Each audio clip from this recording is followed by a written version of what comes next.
Hi! Welcome to our channel. కొత్తగా ఎవరైనా ఛానల్‌ని చూస్తున్నట్లయితే దయచేసి సబ్స్క్రైబ్ చేసుకోండి. సబ్స్క్రైబ్ చేసుకోకుండా చూస్తున్నట్లయితే సబ్స్క్రైబ్ చేసుకుని చూడండి. దేవాంశి పరిణయం ఎపిసోడ్ నెంబర్ 142. క్లాస్ నుంచి బయటకు వచ్చి విహాన్ దగ్గరికి వెళ్తుంది. విహాన్ దగ్గరికి రాగానే తన చుట్టూ ఉన్న ఫ్రెండ్స్ని చూసి, హాయ్ సీనియర్, మీరు నన్ను పిలిచారంట అని ఆర్వి అడుగుతుంది. హా, అవును, నిన్న నువ్వు చేసిన దానికి పనిష్మెంట్ ఇవ్వాలిగా, లేకపోతే కాలేజ్లో నా పరువు పోదు. అసలే అమ్మాయిలతో చాలా దూరంగా ఉంటానని, తప్పుడు ఉద్దేశాలతో నాకు దగ్గరవ్వాలని చూస్తే తాట తీస్తానని కాలేజ్లో నా గురించి టాక్ ఉంది. మరి నువ్వు నిన్న అందరి ముందు అవమానించావు. నిన్ను అంత ఈజీగా వదిలేస్తే నా గురించి వాళ్ళు తప్పుగా మాట్లాడుకుంటారు కదా, అందుకే పిలిచాను అని విహాన్ అంటాడు. అది ఏదో తెలియకుండా పొరపాటున జరిగిందని మీకు సారీ కూడా చెప్పాను కదా, ఇంకా పనిష్మెంట్ ఏంటి అని ఆర్వి అడుగుతుంది. అప్పుడే ఒకతను, ఓయ్, నీకు పెళ్ళయిందని మా వాడికి ఎందుకు అబద్ధం చెప్పావు అని అడుగుతాడు. ఆర్వి అయోమయంగా అతని వైపు చూస్తూ, నేను అబద్ధం చెప్పలేదు, నిజమే చెప్పాను అని అంటుంది. అదిగో, మళ్ళీ అబద్ధం చెప్తున్నావు. నీకు పెళ్ళయింది అనగానే వదిలేయడానికి మేము పిచ్చివాళ్ళలా కనిపిస్తున్నామా? నీ గురించి ఆఫీస్లో ఎంక్వైరీ చేశాము. నువ్వు మిస్సెస్ కాదు, మిస్ అని చెప్పారు. ఇంకా ఎందుకు అబద్ధం ఆడుతున్నావు అని అడుగుతారు. ఆర్వి ఏడుపు మొహం పెట్టుకుని విహాన్ వైపు చూస్తుంది. విహాన్ తన పక్కన ఉన్న ఫ్రెండ్స్తో, ఈ మేడంకి పెళ్ళి కాలేదు, పెళ్ళయిందని అబద్ధం చెప్పింది. నిన్న నన్ను గ్రౌండ్లో అందరి ముందు ఇన్సల్ట్ చేసింది. అందుకోసం నేను తనకి పనిష్మెంట్ ఇవ్వాలనుకుంటున్నాను.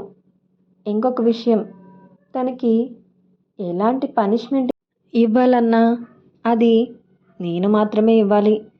ఎవరైనా తన జోలికి వెళ్తే అస్సలు ఊరుకోను. ఈ విషయం మీరే కాలేజ్ అంతా స్ప్రెడ్ అయ్యేలా చేయండి అని చెప్పి ఆర్వి వైపు చూసి, ఏంటలా బొమ్మలా నిలబడి చూస్తున్నావు, ఇటురా అని విహాన్ అనగానే తన ఎదురుకి వెళ్ళి నిలబడుతుంది.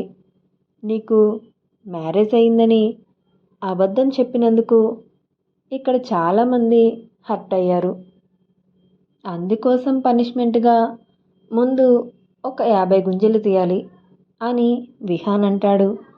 50 గుంజీల్లా? నా కాళ్ళు నొప్పులు పుడతాయి సీనియర్, ప్లీజ్, కావాలంటే నేను వాళ్ళకి సారీ చెప్తాను అని అంటుంది. నీ సారీని వాళ్ళు యాక్సెప్ట్ చేయరు బంగారం, నువ్వు స్టార్ట్ చేయి అని విహాన్ అనగానే తన వైపు సీరియస్గా చూస్తూనే, తప్పదంటారా, మళ్ళీ ఒకసారి ఆలోచించుకోండి సీనియర్ అని సాగదీస్తూ అంటుంది. అన్న, అసలు ఎవరైనా నిన్ను కెలికితే ముందు చంప పగలగొట్టి అప్పుడు మాట్లాడతావు కదా, పాపం నువ్వు తనతో అలా చేయలేదని ఫీల్ అవుతున్నట్లుంది అని తన ఫ్రెండ్ అనగానే ఆర్వి కళ్ళు రెండు పెద్దవి చేసి చూస్తూ, నాకు అలాంటి కోరికేమీ లేదు, గుంజీలు తీస్తానులే అని తీయడం స్టార్ట్ చేస్తుంది. ఒక 2 తీసిన తర్వాత మీరంతా క్లాస్కి వెళ్ళండి, తన పనిష్మెంట్ కంప్లీట్ అయిన వెంటనే నేను వస్తాను అని విహాన్ అనగానే అప్పటికే తన గుంజిళ్ళు తీయడం, ఫోన్లో బంధించిన తన ఫ్రెండ్స్ ఈ న్యూస్ని ఎలాగైనా కాలేజ్ అంతా స్ప్రెడ్ చేయాలి. అయినా ఎవరూ దొరకనట్లు వచ్చిన మొదటి రోజే ఈ సైతాన్ గడితో పెట్టుకుంది. ఇంకా ఈమె పని అవుటే అని అనుకుంటూ అక్కడి నుంచి అందరూ వెళ్ళిపోతారు.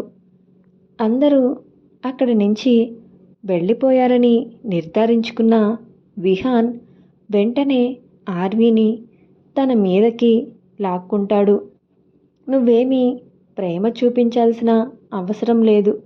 అందరి ముందు నన్ను తిట్టి గుంజెలు తీయమని చెప్పావు అని ఆర్వి అలుగుతుంది. ఆర్వి నెత్తిమీద ఒక్కటి పీకి పెద్ద తెలివైన దానిలాగా వాళ్ళకి మ్యారేజ్ అయిందని చెప్పావు. వాళ్ళేమో నీ గురించి ఎంక్వైరీ చేసి నీకు మ్యారేజ్ అవ్వలేదు, నువ్వు అబద్ధం చెప్పావని నిన్ను ఏడిపించాలని నిర్ణయించుకున్నారు. ఆ విషయం నాకు తెలిసింది కాబట్టి సరిపోయింది. నేను ఎలాగో తన మీద రివెంజ్ తీర్చుకోవాలనుకుంటున్నాను. తన సంగతి నేను చూసుకుంటాను.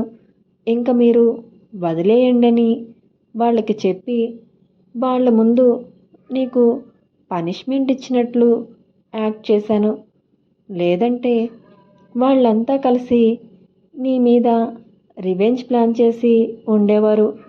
ఒకవేళ అదే గనక జరిగితే వాళ్ళ మక్కెలు విరగ్గొట్టి మంచం మీద పడుకోబెట్టేవాడిని. కాలేజ్లో ఒక పెద్ద దుమారం చెలరేగి ఉండేది అని విహాన్ అంటాడు. నేను అంతవరకు ఆలోచించలేకపోయాను. సారీ బావా అని ఆర్వి అంటుంది. నువ్వు కాదు, నేనే నీకు సారీ చెప్పాలి. నా ఫ్రెండ్స్ అందరి ముందు నిన్ను టీస్ చేస్తున్నాను అని విహాన్ అంటాడు. విహాన్ మెడ మీద ముద్దు పెడుతూ, నీకు ఒకటి చెప్పనా బావా? నువ్విలా నన్ను ఏడిపిస్తుంటే నాకు బాగా నచ్చింది. కాలేజ్లో ఏ అమ్మాయి వంక కన్నెత్తి చూడని నా బావని పనిష్మెంట్ అన్న పేరుతో నా వెనుక తిప్పుకోవడం నాకు బాగా నచ్చింది అని అంటుంది. ఎన్ని రోజులో కాదులే, నేనే నీ బావనని, నువ్వే నాకు కాబోయే భార్య అని త్వరలో నేనే రివీల్ చేస్తాను. అప్పటి వరకు మనం ఫ్రెష్గా మళ్ళీ స్టార్టింగ్ నుంచి లవ్ చేసుకుందాం అని విహాన్ టీజింగ్ వాయిస్తో అంటాడు. ఎందుకు బావా వెయిట్ చేయడం? ఇప్పుడే రివీల్ చేయొచ్చుగా అని ఆర్వి అడుగుతుంది. ఆడవాళ్ళకి ఆడవాళ్ళే శత్రువులు అంటారు. అసలే చాలామందికి నాపై క్రష్ ఉంది. నేను నీకు సొంతమని వాళ్ళకి కానీ తెలిసిందంటే ఈర్ష, పగ, ద్వేషం అని పేర్లు పెట్టుకుని రాక్షసంగా తయారవుతూ నిన్ను ఏమైనా చేయడానికి కూడా వెనకాడరు. అందుకే ఆ ఛాన్స్ని వాళ్ళకి ఇవ్వకూడదని వెయిట్ చేస్తున్నాను. ఆల్రెడీ నిన్న నేను నీ నడుముని పట్టుకున్నానని ఆ జెన్నీ నీ మీద పీకల దాకా కోపంతో ఉంది. కానీ నా ఫ్రెండ్స్ ద్వారా నేను నీకు పనిష్మెంట్ ఇచ్చానని తెలుసుకోవడంతో మనశ్శాంతిగా ఉంది. అలాంటి వాళ్ళ గురించే నా భయమంతా. నన్నేమీ చేయలేక ఆ కోపాన్ని నీ మీద చూపిస్తారేమో అని విహాన్ అంటాడు. బావా, ఈరోజు అక్కకి ఫోన్ చేయాలి. ఇక్కడికి వచ్చాక ఒక్కసారి కూడా తనతో మాట్లాడలేదు అని ఆర్వి అంటుంది. కాలేజ్ నుంచి వెళ్ళిన వెంటనే ఫోన్ చేద్దాం.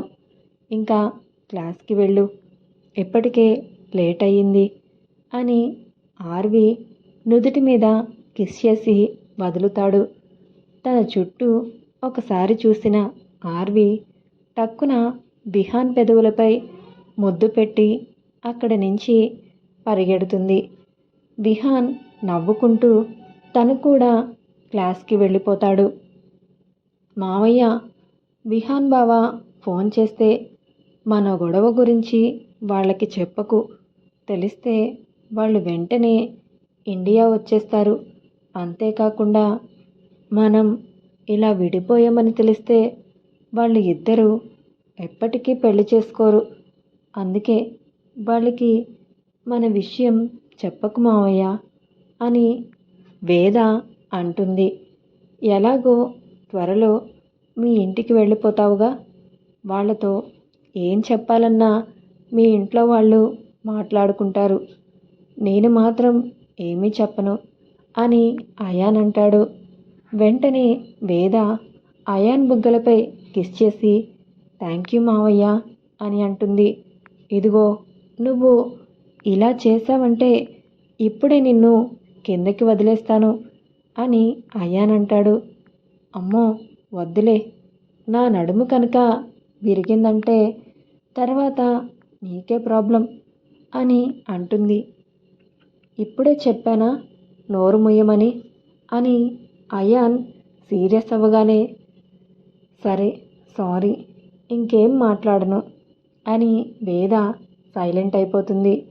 ఇంటికి తీసుకువచ్చిన విహాన్ వాళ్ళ అమ్మని పిలిచి బయట వరండాలో మంచం వేయమని చెప్తాడు. అదేంట్రా దాన్ని అలా ఎత్తుకున్నావు, ఏమైంది అని భవానీ కంగారు పడుతూ అడుగుతుంది. ఏముంది, రోడ్డు మీద ఫ్యాషన్ షో చేసినట్టు నడిస్తే ఇలాగే కాళ్ళు విరుగుతాయి అని చెప్పి తనని మంచం మీద వదిలేస్తాడు. అదేంటి అయాన్, కాలు బెనికిందని చెప్తున్నావు, మరి తనని ఇక్కడే వదిలేస్తావు, లోపలికి తీసుకువెళ్దాం అని భవానీ అడుగుతుంది.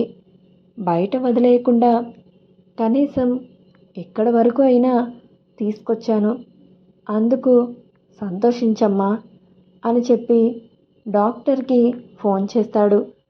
డాక్టర్ గారు ఇంటికి వచ్చి వేద కాలుని చెక్ చేసి వాపు తగ్గడానికి మెడిసిన్ ఇస్తారు. అలాగే బెనికిన దగ్గర హాట్ ప్యాక్ పెట్టి మసాజ్ చేస్తూ స్ప్రే చేస్తూ ఉండండి, ఉదయం కల్లా నార్మల్ అవుతుంది అని చెప్పి డాక్టర్ వెళ్ళిపోతాడు. వెంటనే భవానీ హాట్ ప్యాక్ని తీసుకువచ్చి వేద కాలుకి మసాజ్ చేస్తూ చూస్తూ నడవాలి కదా తల్లి, ఇప్పుడు చూడు ఎంత బాధపడుతున్నావో అని భవానీ అంటుంది. నాకు ఇలా జరగడం వల్లే కదా అమ్మమ్మ మావయ్య మనసు మారి బయట ఉండాల్సిన నన్ను ఇక్కడి వరకు తీసుకొచ్చాడు. త్వరలోనే నా బాధని అర్థం చేసుకుంటాడు అని వేద అంటుంది. సరే, బట్టలు తడిచిపోయాయి, ముందు వెళ్ళి డ్రెస్ చేంజ్ చేసుకుందువు పద అని భవానీ అంటుంది. అమ్మో, ఇంట్లోకి వస్తే మావయ్య ఊరుకోడు, ఇంట్లోనే ఉన్నాడు అని అంటుంది. నేను ఉదయం వాడి మీద అరిచాను, వాడు ఆ వెనక వైపు ఉన్న చివరి గదిలో బాత్రూమ్ని యూజ్ చేసుకోవడానికి ఒప్పుకున్నాడు. వాడు ఏమీ అనడు, నువ్వు నీ బట్టలు తీసుకో, అక్కడి వరకు వెళ్ళడానికి నేను నీకు హెల్ప్ చేస్తాను అని అంటుంది. సరే అని బట్టలు తీసుకున్న వేదాని పక్కన ఉన్న సందులో నుంచి వెనక రూమ్లోకి తీసుకువెళ్తుంది. స్నానం చేసి తడి బట్టలతో అలాగే ఉన్నావు, మళ్ళీ ఒకసారి ఫ్రెష్ అయ్యి అప్పుడు బట్టలు వేసుకో, ఎక్కువసేపు నిలబడి ఉండకు, ఆ స్టూల్ మీద కూర్చుని స్నానం చెయ్యి, నేను బయటకు వెళ్ళిన తర్వాత గడపెట్టుకో అని చెప్పి భవానీ అక్కడి నుంచి వెళ్ళిపోతుంది. స్నానం చేసి వచ్చాక గడపెట్టుకుందాంలే అని వేద స్నానానికి వెళ్ళి తన ఒంటికి ఉన్న చిరాకు మొత్తాన్ని వదిలించుకుంటుంది. అమ్మ, స్ప్రే బాటిల్ ఎక్కడ పెట్టావు అని అయాన్ అడుగుతాడు. అది నేను ఆ చివరి రూమ్లో పెట్టాను కన్నా అని చెప్పి భవానీ పని చేసుకుంటూ ఉంటుంది. ఆ స్ప్రే కోసం అయాన్ గదిలోకి వచ్చి వెతుకుతూ ఉంటాడు. అప్పుడే స్నానం చేసి టవల్ కట్టుకుని బయటికి వచ్చిన వేదాని ఎదురుగా చూడగానే తన ఎద మీద చేతులు పెట్టుకుని, మావయ్య నువ్వేంటి ఇక్కడ అని అంటుంది. ఆ మాట వినగానే వెనక్కి చూసిన అయాన్ షాక్ అయి అలాగే చూస్తుండిపోతాడు.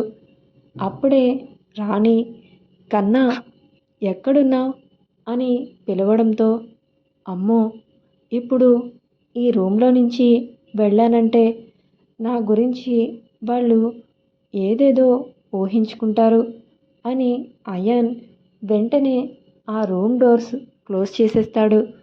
వెంటనే వేద తన బట్టల కోసం ముందుకి అడుగు వేయగానే తన కాలు సహకరించక ముందుకి పడిపోతుంది.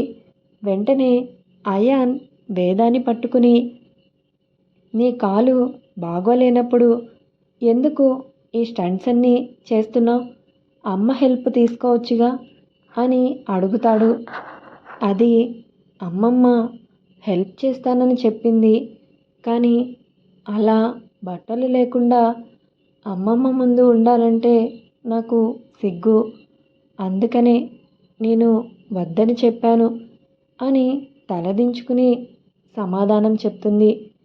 వేదాని చైర్లో కూర్చోబెట్టి తన కాలుని పట్టుకుని, మళ్ళీ నొప్పి ఎక్కువైందా అని అడుగుతాడు.